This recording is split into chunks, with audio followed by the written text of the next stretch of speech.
লেখিকা পৃথা সামন্তর লেখা গল্প ঝিনুক খোলার মুক্তমালা। সাগর তটে একলা বসেছিল হিয়া। ঢেউগুলো বারে বারে ছুঁয়ে যাচ্ছে তটভূমি। একটু দূরে দুটো বাচ্চা খেলে বেড়াচ্ছে। একটু একটু করে ডুবে যাচ্ছে সূর্যটা। আকাশের লাল মিশছে সাগরের জলে ধীরে ধীরে। সাম্য কোথায় একটা গেছে ওকে বসিয়ে রেখে।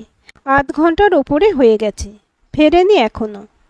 পাশে ব্যাগের উপরে রাখা ফোনটা হাতে নিয়ে সাম্যকে ফোন করলো হিয়া। হ্যাঁ বলো, কোথায় তুমি? এই তো এসে গেছি। ঘাট ঘুরিয়ে পিছনে তাকাতেই দেখতে পেল হিয়া সাম্যকে, হাতে একটা প্যাকেট। এসে বসে পড়েছে পাশে। প্যাকেটটা হিয়ার হাতে দিতে দিতে বলল, দেখো তো পছন্দ হয় কি না। বাদামি সাধারণ প্যাকেটটা খুলতে ভেতর থেকে উঁকিয়ে দিল একটা বেশ লম্বা মুক্তোর মালা। এই রকম মালা হিয়ার সত্যিই ভারী পছন্দর। হাসি মুখে সাম্যের দিকে তাকালো ও, বলল, সত্যি ভীষণ সুন্দর। সাম্য ততক্ষণে হাঁক দিচ্ছে মশলা মুড়িওয়ালাকে। মুড়িওয়ালা এসে হাজির। তাকে বুঝিয়ে দিচ্ছে সাম্য ঠিক কিভাবে মাখতে হবে মুড়িটা। সন্ধ্যা প্রায় নেমে এসেছে। ঢেউয়ের মাথায় নাগরাজের মণির মতো ফোসফরাসটা জেগে উঠবে এখনই। মাথার উপর নীলছে আকাশ, একটু পরেই সেজে উঠবে নক্ষত্ররাজির সম্ভারে। ততক্ষণ অপেক্ষা করবে হিয়া, অপেক্ষা করবে সন্ধ্যা নামার জন্য। কি ভাবছেন ম্যাডাম? কিছু না। কটা বাজে সাম্য? সবে সন্ধ্যা 6টা বাজে। কেন? এবার উঠব, একটু রেস্ট নেব, টায়ার্ড লাগছে বড্ড। ওকে, 10 মিনিট পরে উঠে পড়ব। তুমি মার্কেটেও একটু ঘুরতে পারো, যদি পছন্দ কিছু হয়। আজ থাক সাম্য, কাল পুজো দিতে যাব, মনে আছে তো? সব ব্যবস্থা হয়ে গেছে। হোটেলে ফিরে এসেছে দুজন। ব্যালকনিতে বসলেও সমুদ্র কাছাকাছিই রয়েছে। হিয়া ঘরের ভিতর আর সাম্য ব্যালকনিতে। হিয়া এসে দাঁড়ালো দরজার কাছে। খোলা চুল ফেলে রাখা ঘাড়ের এক পাশে। গলায় ঝুলছে সদ্য কেনা মুক্তোর মালা। অপলক সেদিকে তাকিয়ে থাকে সাম্য। হিয়া জিজ্ঞেস করে, কেমন লাগছে আমাকে? বললে না তো। দেখছি তোমাকে, অপূর্ব দেখাচ্ছে হিয়া, সত্যি। লজ্জা মিশ্রিত একটা স্বাভাবিক অহংকার ফুটে উঠল হিয়ার মুখমণ্ডল জুড়ে। অল্প হাসল হিয়া, বলল, কতদিন পর পুরী আসা হলো বলো? হ্যাঁ, শেষমেশ আসা হলো। হঠাৎ ব্যস্ত হয়ে উঠে হিয়া ব্যাগ থেকে দুটো শাড়ি নিয়ে এসেছে। ভাবছি কাল কোনটা পরবো, এটা নাকি এটা, দেখো তো। সাম্য দেখলো একটা শাড়ি লাল আর একটা তুঁতে আর গোলাপির মিলমিশ। এই তুঁতেটাই বেশি ভালো লাগছে আমার। তবে এটাই পরবো। ডিনারটা বলে দিতে হবে এবার। ডিনার সেরে শুতে শুতে একটু রাত হয়ে গেল ওদের। চারিদিক বেশ নিস্তব্ধ। ঢেউ ভাঙা শব্দরা কানের কাছে নিঃশব্দে কি যেন বেশ বলে গেল হিয়ার। সাম্যের বুকে মাথা রেখে ঘুমিয়ে পড়ল হিয়া। পরদিন সকালে ডালা হাতে পুরীর মন্দির থেকে বেরিয়ে এলো হিয়া আর সাম্য। শ্রী শ্রী জগন্নাথ দেবের ভোগ দিয়ে যাবে হোটেলেই। চেঞ্জ করে বিছানায় গা এলিয়ে শুয়ে পড়ল হিয়া। সাম্য গেছে আর এক প্রস্তে স্নানে। টুং শব্দ করে একটা মেসেজ এলো ফোনে। তোমাকে দেখলাম, কেমন আছো? আরও সুন্দর দেখতে হয়েছে তোমাকে। কেমন আছো হিয়া? চমকে উঠেছে হিয়া। ঈশান। সতর্ক হয়ে মেসেজটা ডিলিট করে দিল ও।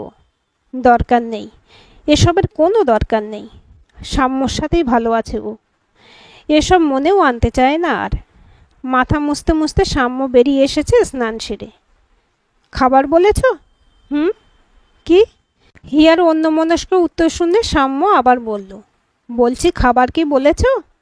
ওহো না, ভুলে গেছি, বলছি, বলে হিয়া উঠে পড়ে বিছানা থেকে।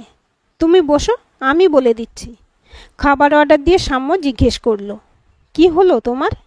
না কিছু হয়নি সাম্য, বলছি তো আমি। বারবার কেন জিজ্ঞেস করছো বলো তো? চুপ করে গেছে সাম্য। নিজের উপরই অদ্ভুত বিরক্তিতে ভরে উঠেছে হিয়ার মন। আস্তে করে বলল, সরি সাম্য, জানি না মনটা হঠাৎ কেমন হয়ে গেল। খেয়ে নিয়ে একটু ঘুমিয়ে নাও, ভালো লাগবে। পাশে শুয়ে ঘুমিয়ে রয়েছে সাম্য।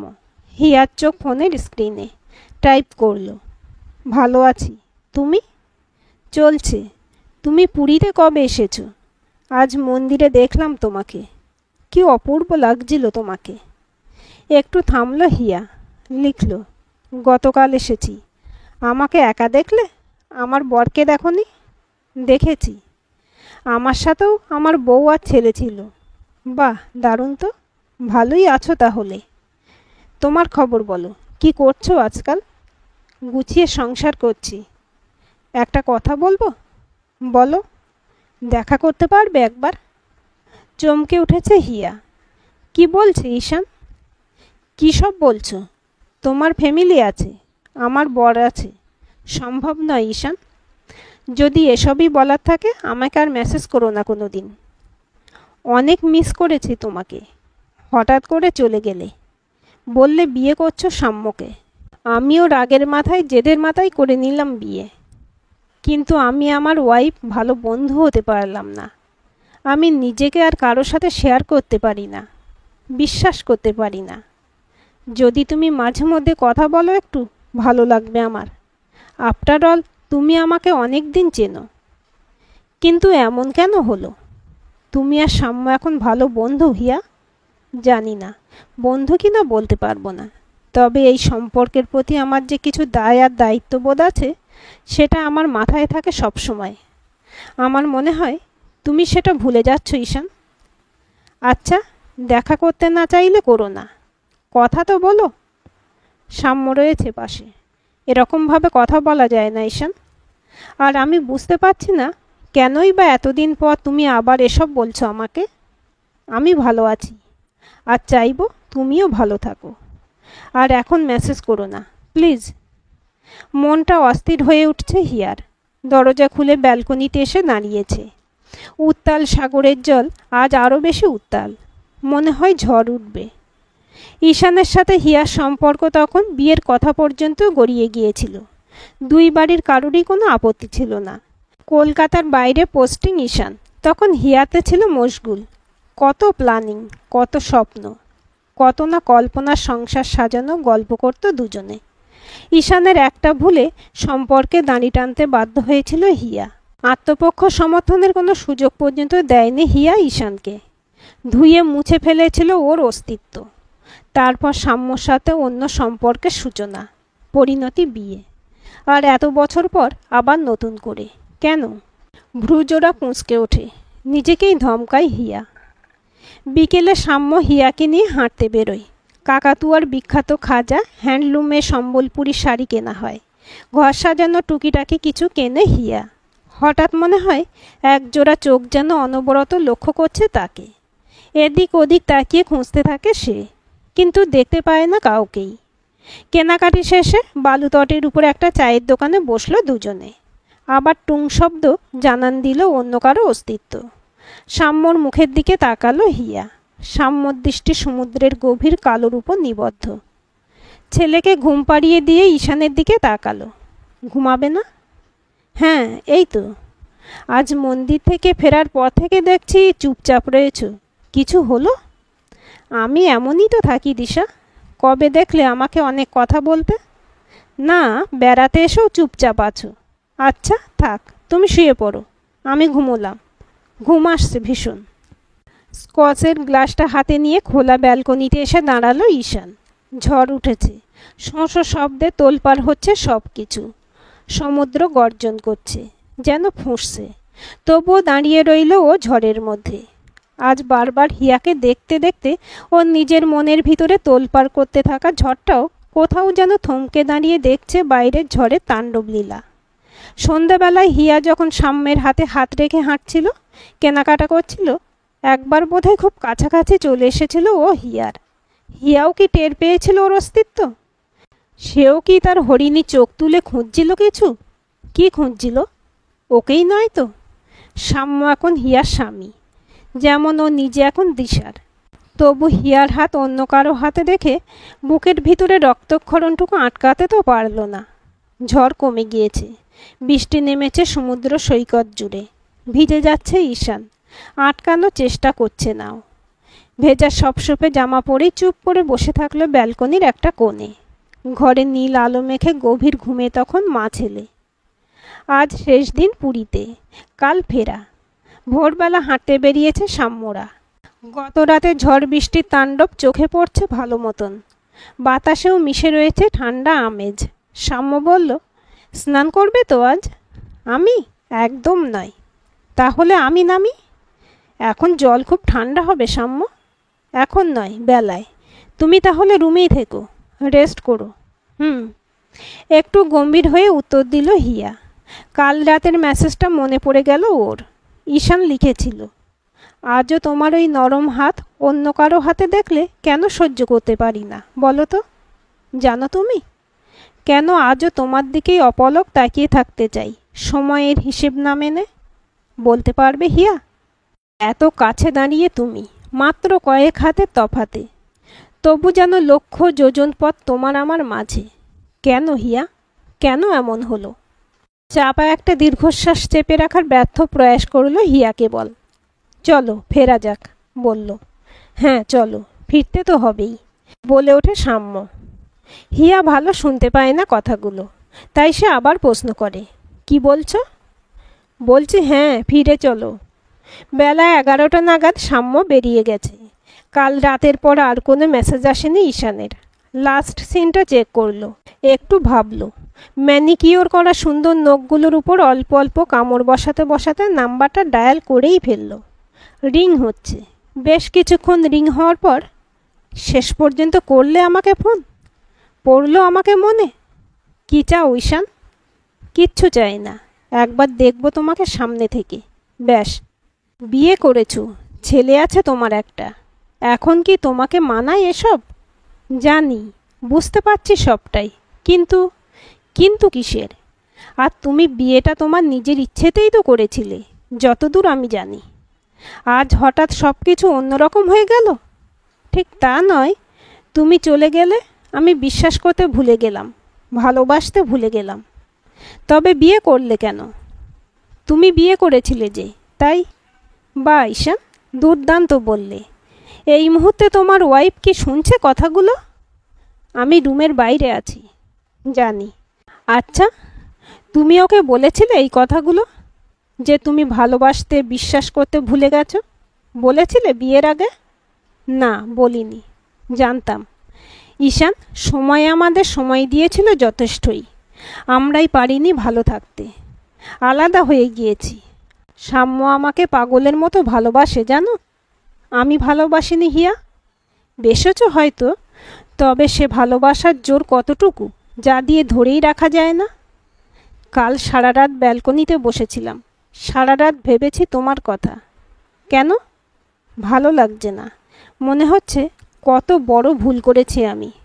নিজেকে আজ বড্ড বোকা মনে হচ্ছে। সারা রাত ভিজেছি আমি কাল, এখন জ্বর আসছে মনে হচ্ছে।